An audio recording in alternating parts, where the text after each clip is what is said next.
Welcome, everybody. It is December 8th, 2017, and I am logging another video horoscope this morning, kind of playing with this new technology and trying out the addition of some video blogs for, in addition to my usual daily writing. So in this daily horoscope, I'm going to be talking about Saturn as the ruler of time. How can we understand this particular astrological trope? You hear this a lot. You hear the idea that Saturn rules time. And it's an important thing to think about, specifically because we have Saturn approaching the entrance into a new sign. And when Saturn changes signs, our experience of time changes. That's one thing that I'm going to be talking about today. So our experience of time changes when Saturn changes signs. And there's some really deep esoteric stuff going on in astrology with regard to time. And it's not something that is talked about very frequently in horoscope columns, right? Because most of the time when we read a horoscope, we kind of want to know what's going on, what's going to happen. We're interested in the events that are happening in time, but we're not necessarily interested in the nature of time itself. We don't exactly care to talk about the deep esoteric or metaphysical mysteries of time, right? So we're going to do that today for a little bit, but I promise not to bore you. So Saturn is the ruler of time. What does that mean? Well, let's go to just a simple quote from Plato. It comes from Plato's Timaeus, which is a very famous cosmological treatise that was circulating around the time just prior to what we think of as the birth of Hellenistic astrology, Western, birth charts. And so the quote from Timaeus reads, Plato's talking about time, and he says that time is a moving image of eternity. So think about that quote for a second. Time is a moving image of eternity. I think this is something that's pretty difficult for most of us to sort of wrap our heads around. It's certainly not something that it's not intuitive to think of time as something that itself is eternal or as something that reflects eternity. We tend to think of time as something with a distinct beginning, middle, and end. And in modern physics, a lot of the attention is paid to how did the universe begin? But there are other physicists doing really interesting work. If I remember correctly, there's the physicist named, I read a book by a few years ago that was really fascinating. It was called The Endless Universe. And it was by, I think it was Neil Turok. There was another guy too, they wrote it together. So even physicists are coming around to the idea that it's possible that there are innumerable universes and that these universes come into being, live, collapse and die, and then are reborn cyclically and endlessly. Now, it's really hard for us to think about the idea that time is a circle rather than a straight line. So I'm actually going to, I thought that Facebook was going to allow me to share my screen, but I'm not seeing the option any longer. I think I might have had to start by sharing it, so that's okay. I'll just use a pen. If I can find a good marker here. Okay, here we go. All right. So, so if you can think of time as draw it as distinctly as I can here. You can think of time as like a circle. All right, let's see if that works. I see there's my cyclical time drawing, right? Pretty basic. But if you think of time as a circle, it starts to change our understanding of who we are and how we interact with our lives based on the idea that time is a circle that's never ending, rather than a straight line with a distinct, beginning, middle, and end. So within time, it's really easy to think of ourselves as beings that, we have a beginning. We're living our lives through the present succession of moments into the future. One of the main things that we see in ancient astrology that sort of defies this idea also comes from Plato, and it's related to the way that some of the very basic astronomical foundations of astrology.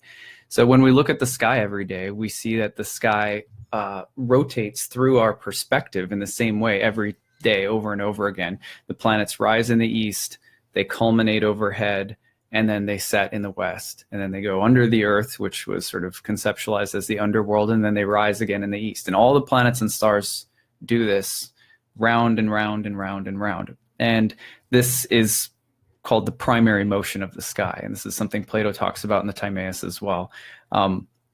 So the primary motion of the sky works like that. And it's this unending, sort of unbroken, constant circle and constant cycling. And that was, for Plato, that was an association with the divine. So the divine can be thought of as something that's unending, that unifies and brings all of the different objects in the sky together, and that they're all moving circularly, sort of without end. But then we also have the secondary motions of the planets. And the secondary motions of the planets are actually moving through the sky in the opposite direction. So if you follow the much more slow and gradual progression of the planets through the sky, you'll see that all of the planets are moving basically in the opposite direction, from the west toward the east through the zodiac. So the two motions end up running contrary to one another. And I'm going to have to use, Jeremy's giving me some advice about Zoom. So we'll have to maybe try that next time so that I can share my screen. So the planets are moving, going this way through you can see that the directions that the arrows are pointing in, the planets are moving that way. And the primary motion of the sky is moving in the opposite direction. So you have two contrary motions moving against one another all the time. And this is the secondary motion of the planets, where all the planets are moving against the grain of that primary unifying motion, displays a lot of diversity. So the planets each have their own idiosyncratic patterns, and they all move in their own time and way. Venus moves a lot faster than Saturn, and their synodic cycles with the sun all look a little different. And so they all have their sort of idiosyncratic natures, and they're all moving against the grain of that primary motion, which is carrying everything through the sky in a uniform manner. So similarly, these two motions are used to basically describe our situation in the material world. We are each thought to be eternal souls, without beginning or without end, like the circle that has no end, that keeps moving round and round. That is the unifying factor between all sort of individual appearances, individual lifetimes, individual bodies, which are symbolized by the planets, and the planets moving in their own idiosyncratic ways, in their own directions, doing their own things. Plato called the secondary motion of the planets, he related it to this idea of the realm of coming to be and passing away. So in the material world, things are born, they live, and then they die. And this is happening round and round and round and round in its own cycles, but it demonstrates, just sort of endless diversity, and the nature of all of the planets is individual and unique, but it's being contained within this endless unified circular motion of the primary of the the primary motion of the sky. So those two motions are always going on at the same time in astrology.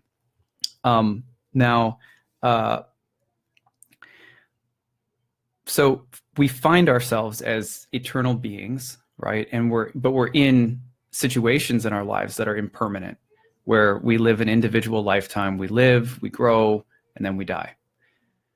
So the question for mystics has always been, how do you reconcile the fact that you're an eternal being without beginning or end, but that you're cycling through all of these different individual lifetimes and circumstances and situations, none of which are permanent, all of which are idiosyncratic and constantly fluctuating and changing. And so how do you stay in touch with that which doesn't change within you, within the realm of change?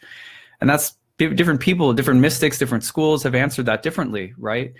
We're going to relate this all back to Saturn, but we have to do a little bit of work. This wouldn't be a Saturn talk without a little bit of work. So,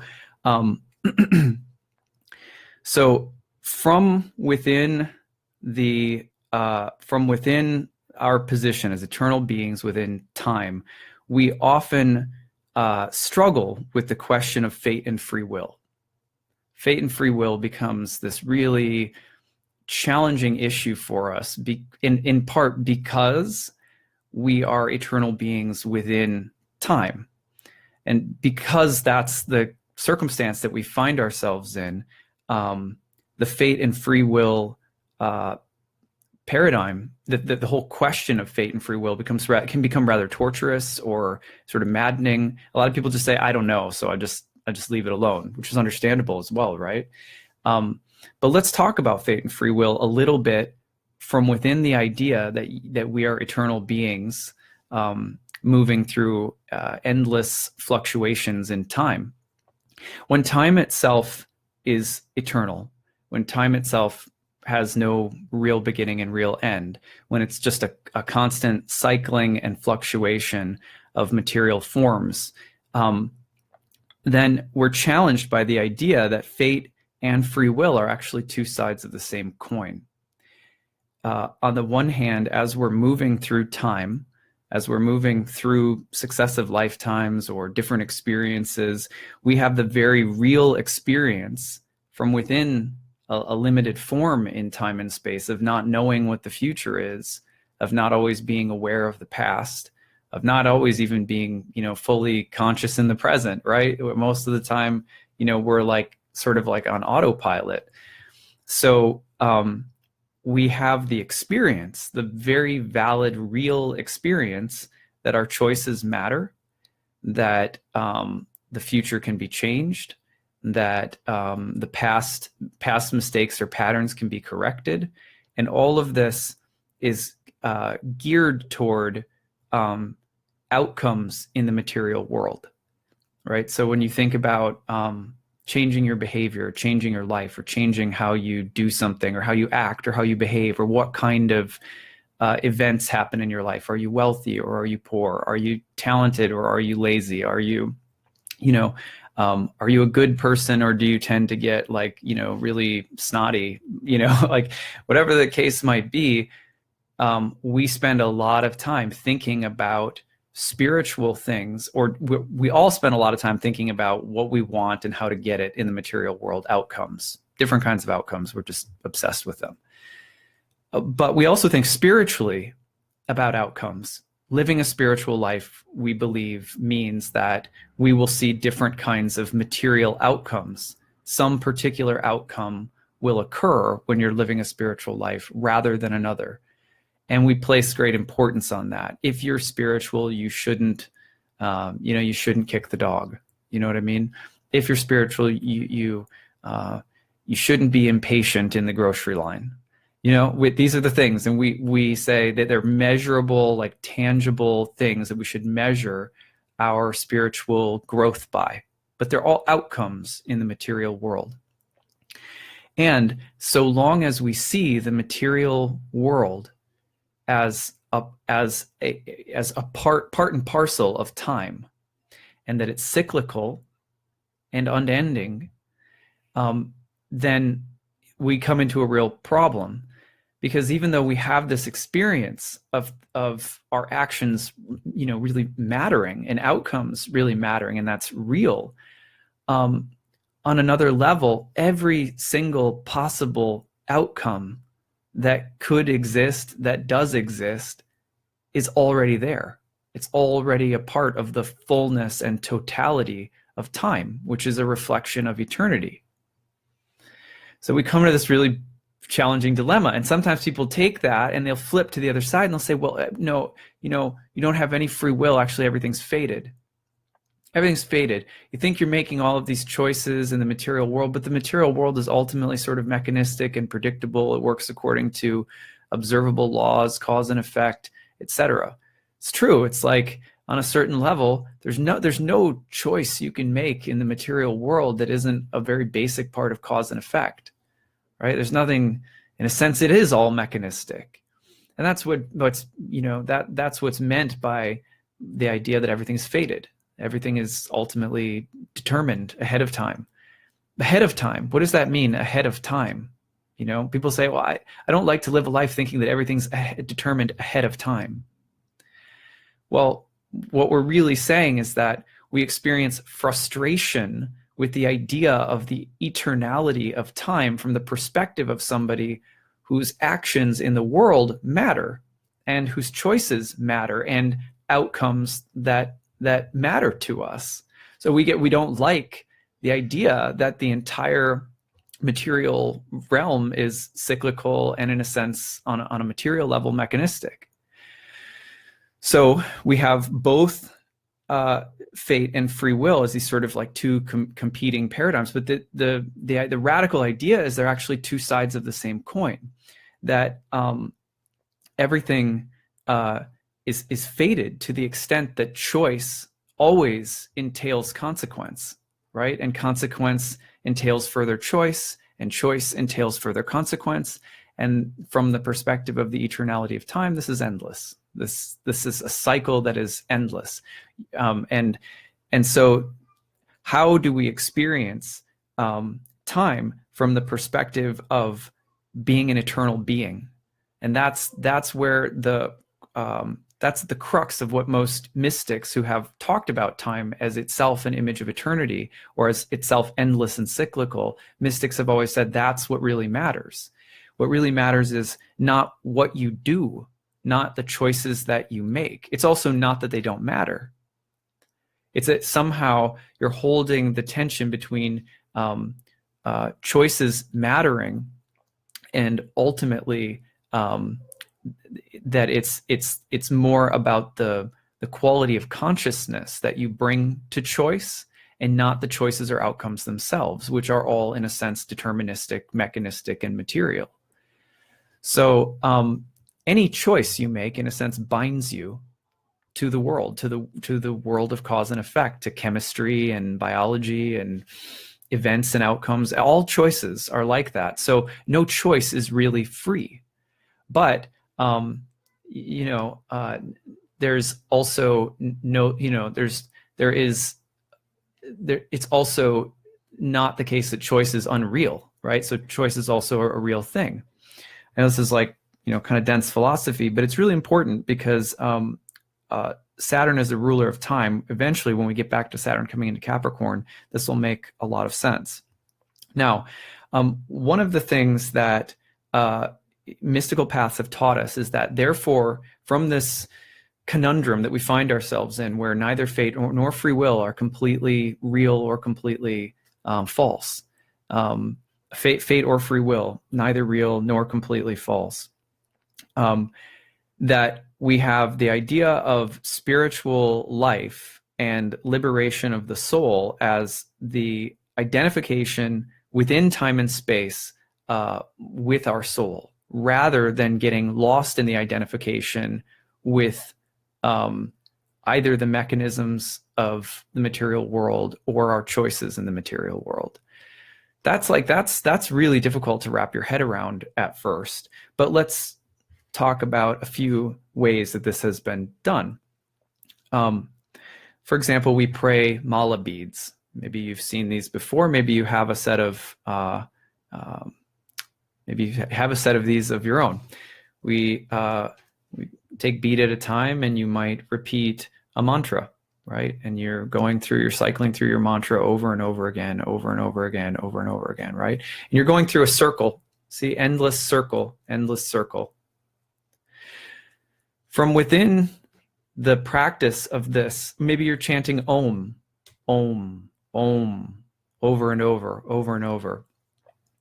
When we chant Om, when we cycle through Mala, one of the things that we're doing is we are taking our physical choice, the physical action and behavior, and we are tapping it into, we're deliberately attuning the physical mechanistic choice and world to the endlessness of the world, to the reflection of eternity that's here within it.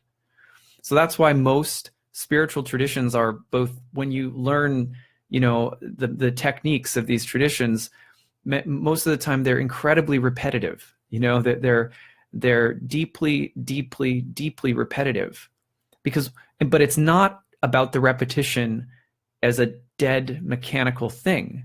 It's about marrying heart, soul, intention, presence, and consciousness to the repetition, right?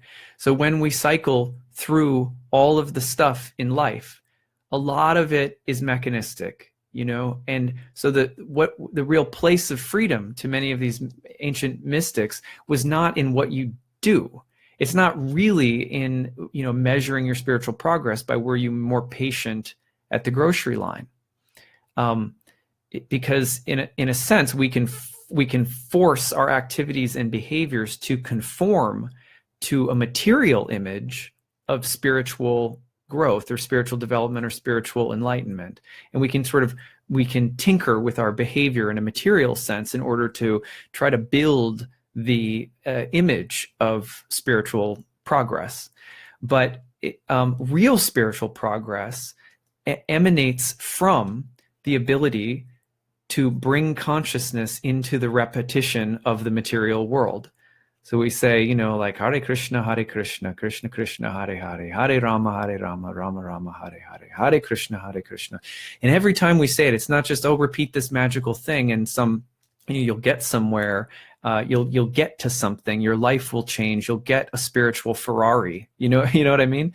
But it's actually that the repetition over and over and over is training the material form that the soul is within to be more reflective of the totality of time and space. The fact that, as Plato said, time and space is a moving image of eternity. So that's the same reason that we chant Om, and it's the same reason we pray our beads. And from the Bhakti Yoga standpoint, it's the reason why Krishna he says this. I'm going to read you something really interesting. Krishna says, here's what he says. He says,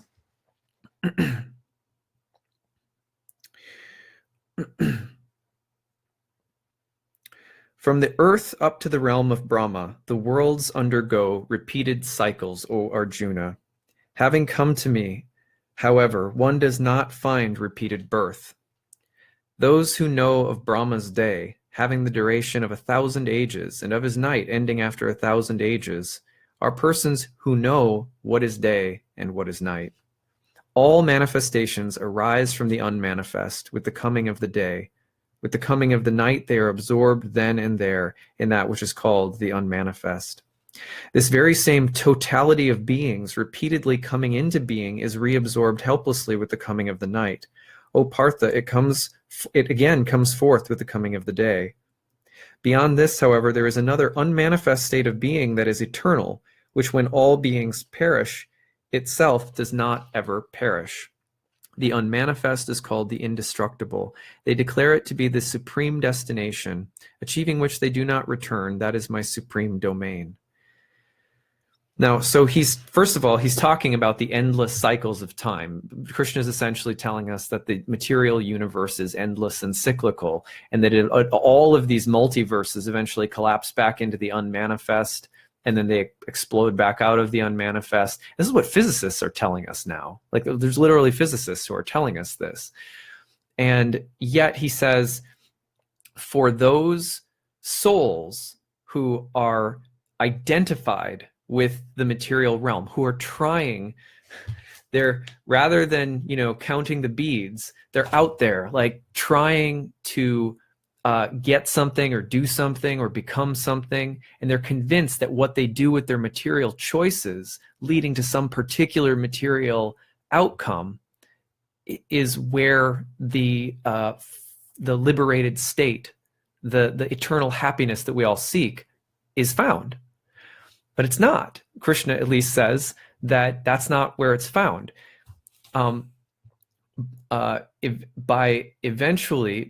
With beings within the cycle who have found me, and the idea of how do you find the eternal, how do you find your own divine nature, is by understanding and sort of bringing conscious awareness of yourself as an eternal being into and through everything that you're doing. A lot of which from this paradigm is determined by karma from past lives, where we're all really, as souls, really fixated on ourselves as material beings attached to outcomes. So a lot of what we have to go through in this lifetime, especially stuff that the birth chart shows us, it's not negotiable. It's our spiritual curriculum. But the real meaning of choice, anyway, isn't in trying to get to a level 10 material outcome that that looks and really looks spiritual, right? Because anything in the material world, no matter how spiritual it looks, its nature is cyclical. So it means it'll die someday, right? It'll go away and it'll start over again. And so the spiritual attainment comes in the kind of consciousness we develop in relationship to these cycles. Now, here's what Krishna says in the very next chapter. He calls it the King of Secrets. That's the title of the chapter. The beloved Lord said, "Now I shall reveal to you this greatest secret, for you are without envy."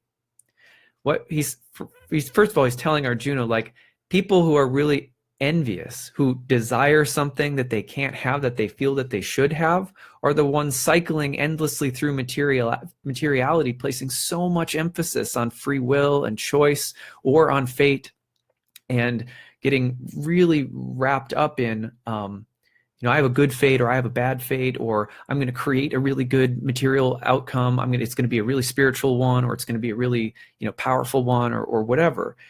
But people who are without envy, it is knowledge together with realized knowledge, knowing which you shall be free from inauspiciousness. This is a paradox, because now he's telling us something really profound. This is the King of knowledge, the King of secrets, the ultimate means of purification. Understood by direct perception in harmony with Dharma, it is joyful to enact and everlasting. Here's a footnote from the translator. The King of knowledge and the King of secrets are each taken as a special type of Karmadarya compound, known as Purusha Avagra. I hope I pronounced that right. The first of these two phrases can thus be understood as meaning there is a knowledge that should rule souls just as a king rules people. There is a secret knowledge that should rule the soul. What is it? Well, he intimates it right here. Understood by direct perception in harmony with Dharma, it is joyful to enact and everlasting. And he says, it is knowledge together with realized knowledge, knowing which you shall be free from inauspiciousness. So Krishna is telling us that actually the point isn't even really to get out of the material world. That, so long as we think of, well, I'm repeating these things, I'm repeating the mantra because I'm actually an eternal being and I'm stuck in identification with time, and if I just keep repeating this thing, then I'll get out of here. And like, oh, thank God, that'll be like my final home in heaven, or I'll merge back into God and like this horrible material trip will end.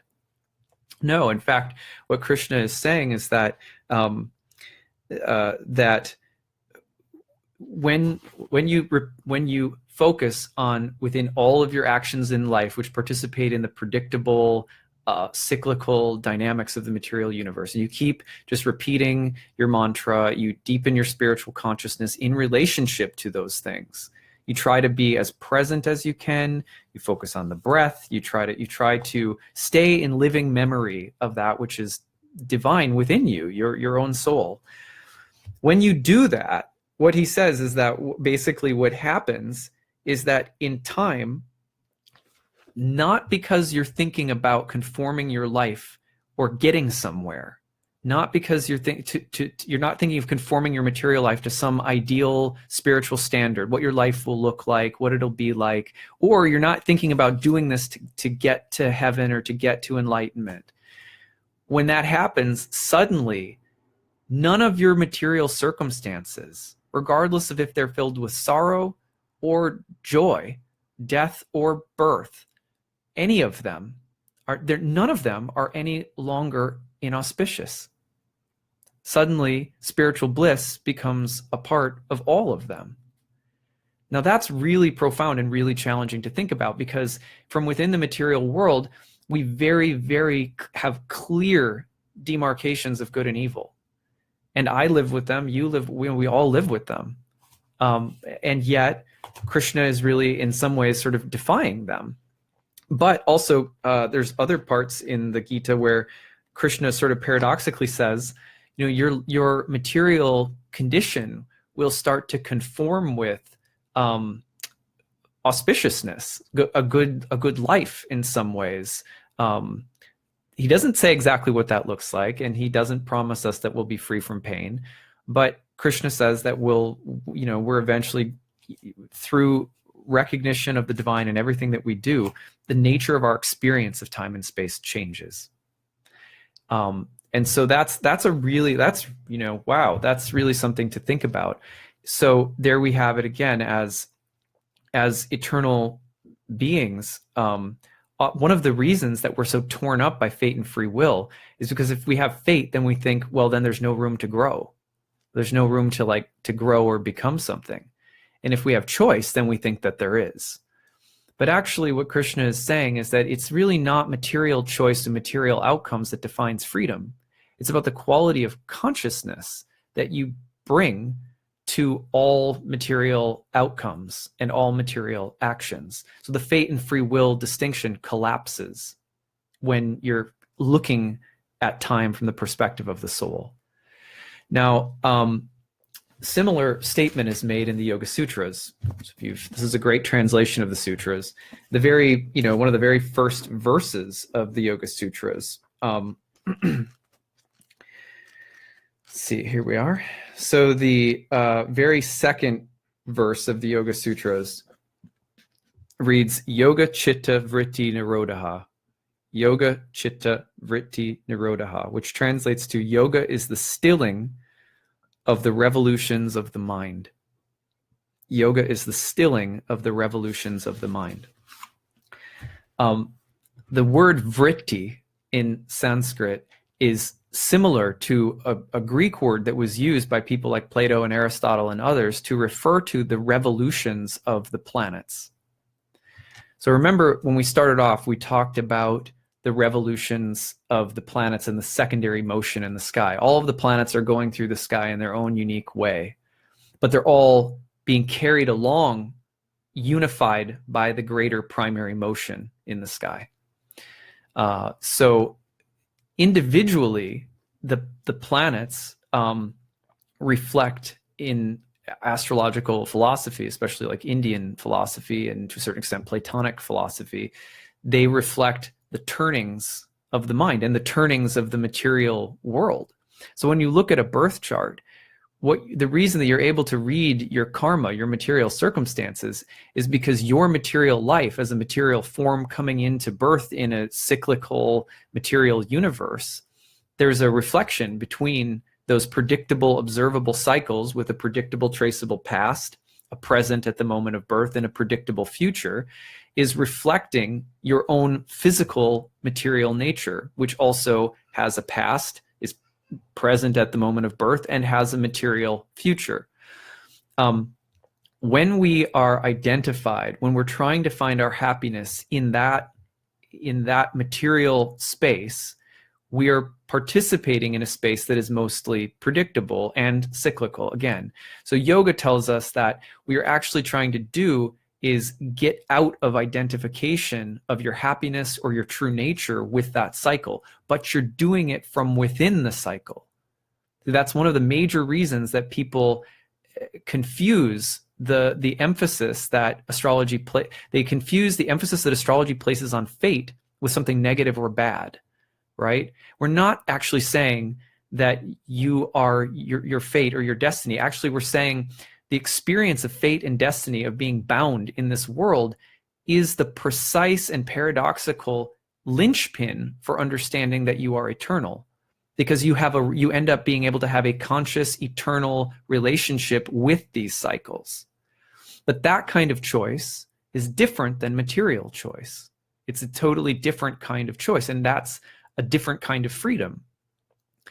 And so, and we find that kind of choice and that kind of freedom when we get out of, in a sense, stop identifying with the fluctuations or revolutions of the mind, which in Indian astrology, one of the names of the planets are called grahas. And the word graha means grabber, right? So when we're identified with our birth chart, psychologically or karmically or anything, when we're attached to the outcomes of our life, good or bad, or when we're attached to thinking, I can reinvent the outcomes of my life, good or bad, I can be more spiritual and it's going to look a certain way, good or bad, in the material world. When we get caught up in any of that, then to a certain extent, we're being grabbed by planets. We're being grabbed by good and evil. We're being grabbed by the forces of nature. I think one of the reasons that it's really hard for us to stand back and sort of say that's not actually who I am is we think that by doing that we become passive to good and evil in the world. But that's absolutely also not the case. Like at the very beginning of the Bhagavad Gita, Arjuna, Krishna says to Arjuna, who wants to step off a battlefield and stop fighting, and he wants to renounce his duty as a warrior, even though he has like a good legitimate fight to fight against evil. He's like, killing, what a drag. Like, I don't want to fight. I'll go meditate. I'll piece out of this crap. He's a pacifist essentially. And Krishna's like, no. What you have to discover is war, peace, love, hate, choice, fate. You go through all of the dualities of life, and you keep experiencing them over and over and over and over again, and until you're willing to see God in every single thing, in yourself as a part of God, in every single thing. Then we'll keep trying to solve war with peace, and then comes more war, and that's how it goes. But Krishna absolutely says that paradoxically, while you're going through all of this, your focus should be on the good. So it's like, even though Krishna in some ways is saying there's no distinction between these things, his instruction is also very much on the side of doing what is virtuous and good. It's mind-boggling. Okay, so that's bringing us all the way back to Saturn and Capricorn. So we have this view of working and doing things and laboring and trying to accomplish things. This is all very Saturn and Capricorn, especially. Saturn and Capricorn, like we said in yesterday's video, Saturn in Capricorn, the solar symbolism is we're at the darkest time of year, and now the sun is starting to rise again. Its arc in the sky is going to start to lift up toward the north, where the trajectory of the sun, the arc of the sun, is moving up toward the unchanging pole star at the summer solstice, the longest day of the year, the most light, which is a symbol of goal orientation. Like, right, in general, goal orientation, spiritual goal orientation, material goal orientation. So the teaching of Capricorn in time is that there is no goal in time and space, no material goal that material choice can bring you to that will not fall in ruin. This is why Saturn is said in Greek myth to be the ruler of the golden age, the period of maximal accomplishment and glory, and Saturn sits on the throne of the golden age and everything is like, just perfect, utopia. And that's actually Saturn, if you can believe that, because most of the time we think of Saturn, you think of all the corrupt politicians, that's Saturn. But actually, Saturn is traditionally related to the hankering that we feel right now against the corrupt politicians and this far-off image of a much more utopian society, because the two are intertwined with Saturn. Because Saturn starts at the darkest time of year, but has its eyes set on the brightest possible future in the material world, in time, in space, in manifestation. So when we think of Capricorn, we have to be very careful, because we can be Saturn entering Capricorn, we can be deluded by both spiritual, progressive values and trying to manifest them through our will and through our actions and through our choices, thinking that those things will be the ultimate answer. And we also can, on the other hand, we can get lost in just plain old average egoism, trying to build ourselves with money and power and success and beauty and privilege, all this stuff, right? So either temptation, spiritual ambition or material ambition, are both forms of material ambition. And we have to be very careful of both of them.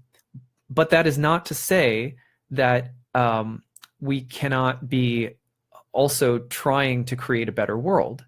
So how do you create a better world? How do you say, I want peace, I'd like peace, I'd like peace, I'd like peace, without being attached to the fruit of that result? Can you work for peace without being attached to it, as though the working for peace is the actual peace? That's really the kind of consciousness that Krishna is encouraging us to bring into our daily lives. It's not, it's so cliche, but we say it's the journey, not the destination. And this is deeply important for Capricorn. This sort of spiritual Capricorn archetype is one that is moving through time and space with the spiritual goal, with progressive, virtuous, noble ambitions. But all of the actions that we take toward those things are being given up to the divine in every moment, saying it's all already here. None of it truly matters ultimately, because there's nothing that matters more than anything else ultimately. If we can act in ambitiously for the sake of the world, for the sake of our own spiritual moral development, from that place, that's the idea of that. I do believe that's what yoga is actually about. It's easier said than done. It's easy to give a 40-minute YouTube lecture about it, or a Facebook lecture about it, or whatever.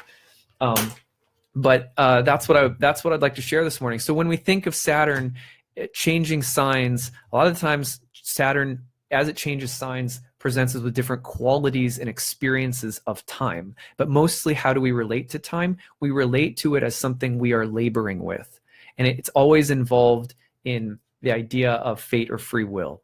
To the extent that we feel that we're using our choices to get where we want, we really feel free in the material realm. To the extent that we feel like things are happening to us and our choice is somehow being defied by circumstance, we feel that we're creatures of fate, right? And yet the two things are ultimately really the same thing. And that's just really amazing to think about. When Saturn moves home into its own sign, though, it really emphasizes this idea of laboring in time toward our goals, toward our ambitions, it's for as much as that is, and that's what we say too when we say that like Capricorn is like an earth sign, a feminine earth sign. What we mean by that is that Capricorn is working in the unevenness of materiality, trying to get to certain material outcomes, trying to make things conform to certain outcomes. This is why, the archetype of Scrooge, for example, at this time of year, Scrooge's transformation of character and heart makes a great deal of sense. To the extent that we're laboring in time toward a result that we're never going to really be able to enjoy endlessly because we'll die, then our labor in the world is something that we're chained to, like Jacob Marley, right? Who dies a wealthy man, but he's chained to his own wealth. That's Capricorn. But to the extent that the labor in time, while having access to the transparency of time, to the eternality of time, when that kind of consciousness comes in, that's what's really meant by doing our spiritual work. So at any rate, I hope this was all interesting for you guys. Thank you for joining me this morning. Like I said, I'm going to plan on doing these a little bit more often. I'm trying to sort of build a YouTube channel in the new year.